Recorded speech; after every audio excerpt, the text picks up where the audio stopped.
तो friends, thumbnail देखकर आपको पता लग गया होगा कि आज हम किस टॉपिक पर चर्चा करेंगे। तो बिना किसी देरी के शुरू करते हैं। तो फ्रेंड्स, जैसे कि आप कंप्यूटर स्क्रीन पे देख रहे होंगे कि 3 अक्टूबर 2024 को नेशनल हेडक्वार्टर द्वारा एक सर्कुलर जारी किया गया और सर्कुलर का नंबर है 188/2024।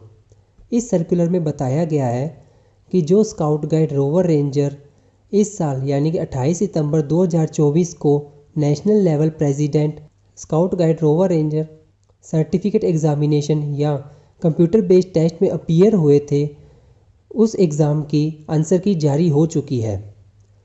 और साथ में ही बताया गया है कि अगर आपको ऐसा लगता है कि आंसर की में जो आंसर बताया गया है वो गलत है और आपने जो क्वेश्चन का आंसर पुट किया है वो सही है, तो इसके रिगार्डिंग आप उस क्वेश्चन को ऑब्जेक्शन में डाल सकते हैं। और ये ऑब्जेक्शन पीरियड जो रहेगा वो रहेगा 4 अक्टूबर 2024 से लेकर 10 अक्टूबर 2024 तक। आप इसी टाइम पीरियड के बीच में आपका जो भी क्वेश्चन ऑब्जेक्शन के लिए है वो पुट कर सकते हैं। और ऑब्जेक्शन करते वक्त आपको उसके रिगार्डिंग अपना आंसर प्रूफ करने के लिए कोई भी सपोर्टिंग डॉक्यूमेंट लगाना ज़रूरी है, जिससे ये जस्टिफाई हो सके कि आपने जो आंसर पुट किया है वो सही है। तो हम आज की इस वीडियो के अंदर आगे देखेंगे कैसे आंसर की को डाउनलोड करेंगे और कैसे अपने क्वेश्चंस को चेक करेंगे और साथ ही कैसे आप कोई भी क्वेश्चन का ऑब्जेक्शन कर सकते हैं और कैसे सपोर्टिंग डॉक्यूमेंट इसके साथ अटैच कर सकते हैं। तो हर एक स्टेप को हम पूरे विस्तार पूर्वक जानेंगे। तो अभी हम स्टार्ट करते हैं। तो जैसे कि आप ये देख रहे होंगे, यहाँ पे सर्कुलर में एक कॉलम दिया है जिसमें लिखा गया है click here for objection management. तो जैसे ही आप इस पर क्लिक करेंगे, इस लिंक पर क्लिक करेंगे, तो आपके सामने कुछ ऐसा इंटरफेस सामने आएगा जहाँ से आप अपने लॉगिन डिटेल्स डालेंगे और आप पोर्टल पर लॉगिन करेंगे।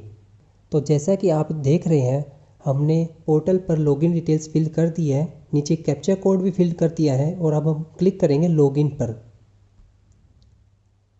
तो जैसे ही आप लॉगिन पर क्लिक करेंगे तो आपके सामने कुछ ऐसा इंटरफेस आएगा जिसमें आपको एक साइड दिख रहा है एप्लीकेशन डिटेल्स, जहाँ पर आपकी पूरी डिटेल्स इसमें दिखाई गई है। देन हम आगे आएंगे, लास्ट ऑप्शन जैसे कि आप देख रहे हैं कैंडिडेट रिस्पॉन्स। तो कैंडिडेट रिस्पॉन्स पर जैसे ही आप क्लिक करेंगे तो नीचे एक लाइन लिखी हुई है जिसमें बताया गया है कि यहाँ पर जो क्लिक हियर के ऑप्शन पे आप क्लिक करेंगे तो आपका जो एग्ज़ाम दिया था 28 सितंबर को, उसके रिगार्डिंग आंसर की आपका जो रिस्पॉन्स है वो यहाँ से डाउनलोड कर सकते हैं।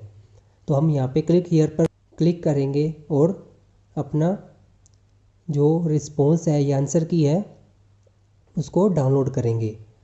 तो जैसे ही आप इस पर क्लिक करते हैं तो आपके सामने सेम जैसे आपने कंप्यूटर पे एग्ज़ाम दिया था वैसे ही इंटरफेस के साथ आपके सामने क्वेश्चंस आएंगे दिखेंगे, जिसमें आपको क्वेश्चन के नीचे दिख रहा होगा जो ग्रीन कलर का मार्क है वो तो है आंसर की का के हिसाब से करेक्ट आंसर।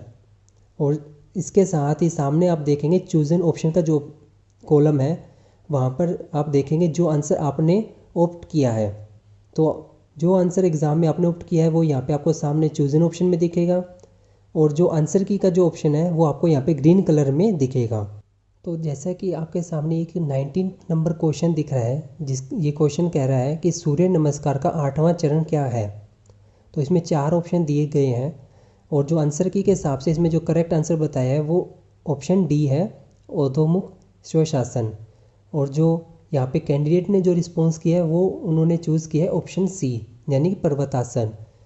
तो इसके ये दोनों आंसर मतलब कि ऑप्शन सी और ऑप्शन डी दोनों सही है। तो हम इस क्वेश्चन को ऑब्जेक्शन करेंगे और ऑब्जेक्शन करना कैसे है तो अब हम आगे नेक्स्ट स्टेप से जानेंगे। जब आप ऑब्जेक्शन कर रहे होंगे तो आपको इस क्वेश्चन की क्वेश्चन आईडी ज़रूर ध्यान में रखें या कहीं नोट कर लें, ताकि जब आप ऑब्जेक्शन करेंगे तो आपको ये क्वेश्चन आईडी मेंशन करनी ज़रूरी है।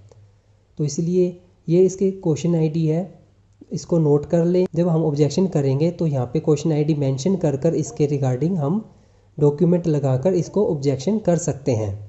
और अब हम यहाँ पे जो ऑप्शन दिख रहा है या कॉलम दिख रहा है ऑब्जेक्शन फॉर्म का, इस पर क्लिक करेंगे और हम ऑब्जेक्शन करेंगे इस क्वेश्चन को। तो जैसे ही आप ऑब्जेक्शन फॉर्म पर क्लिक करेंगे तो आपके सामने ग्रीन लाइन पर एक लिखा हुआ आएगा click here to raise objection. तो हम इस पर क्लिक करेंगे तो नया एक इंटरफेस आपके सामने आएगा। तो यहाँ पे कुछ इंस्ट्रक्शन बताए गए हैं कि कैसे कैसे आपको ऑब्जेक्शन करना है क्वेश्चन के रिगार्डिंग। तो आप इसे केयरफुली ध्यान से पढ़ें ऑब्जेक्शन करने से पहले।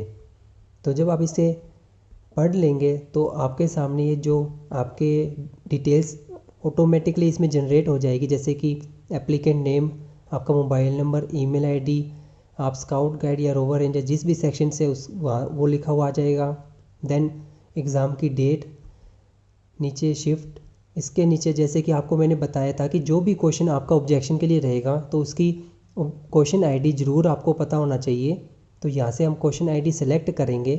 तो हमारी जो क्वेश्चन आईडी है वो है, तो जैसे कि आप देख रहे हैं हमने क्वेश्चन आईडी सेलेक्ट कर ली है। देन नीचे लिखा हुआ है कि आपने वो क्वेश्चन किस लैंग्वेज में आंसर किया है।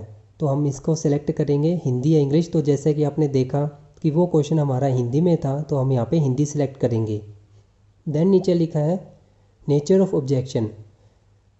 यहाँ पे आप देखेंगे कि आपका जो ऑब्जेक्शन कर रहे हैं तो वो किस नेचर का है। तो जैसे कि या तो वो इनकरेक्ट क्वेश्चन है, या आउट ऑफ सिलेबस पूछा गया है, या सभी ऑप्शन इनकरेक्ट है, या मल्टीपल करेक्ट आंसर्स है, या इनकरेक्ट आंसर की है। तो जैसे कि मैंने आपको बताया कि उसका सी और डी दोनों आंसर सही है, तो इसलिए हम यहाँ पे मल्टीपल करेक्ट आंसर को सेलेक्ट करेंगे।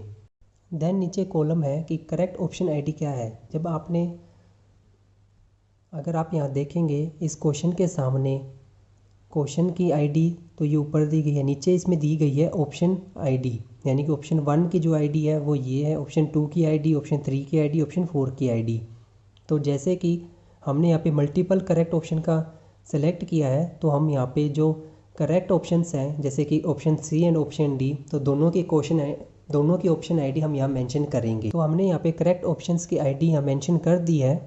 तो जैसे कि आप देख रहे थे कि हमारा जो ऑप्शन वो सी और डी दोनों सही थे, तो दोनों ऑप्शन की आईडी हमने यहाँ मेंशन कर दी।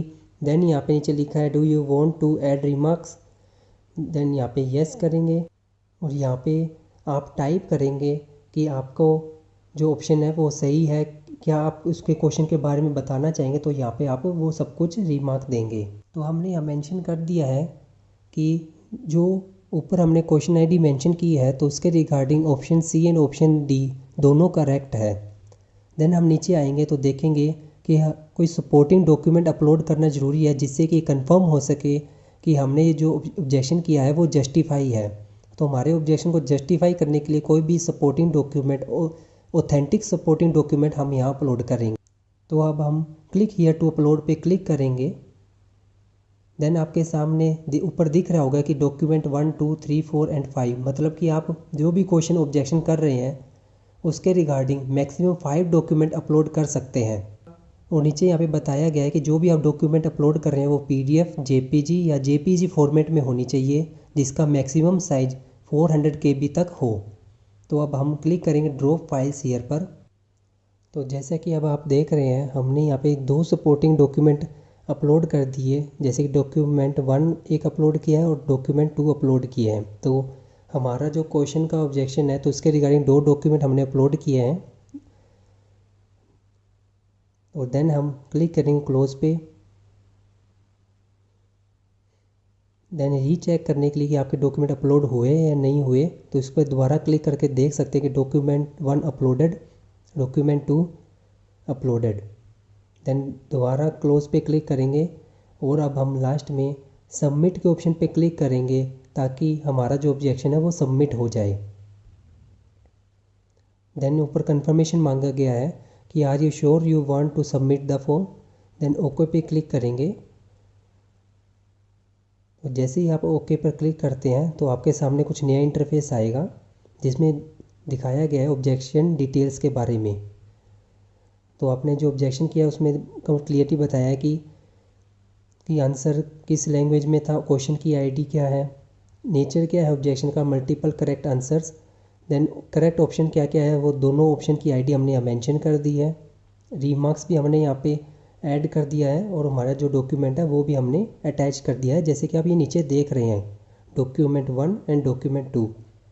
तो ऐसे आप आंसर की को डाउनलोड करके अपने मार्क्स, मतलब कि आपके कितने क्वेश्चन सही हैं वो देख सकते हैं। और साथ में आप देख सकते हैं कि आपका जो भी क्वेश्चन लगता है कि ऑब्जेक्शन करने के लायक है, या आपको लगता है कि जो आंसर की में कुछ एरर है या गलत ऑप्शन दिया गया है या क्वेश्चन ही गलत है और आपने जो आंसर पुट किया है वो सही है, तो इसके रिगार्डिंग आप इसी स्टेप्स को फॉलो करते हुए आप अपने क्वेश्चन को ऑब्जेक्शन में डाल सकते हैं। और ध्यान रहे कि आप मैक्सिमम 5 सपोर्टिंग डॉक्यूमेंट अपलोड कर सकते हैं अपने क्वेश्चन के रिगार्डिंग।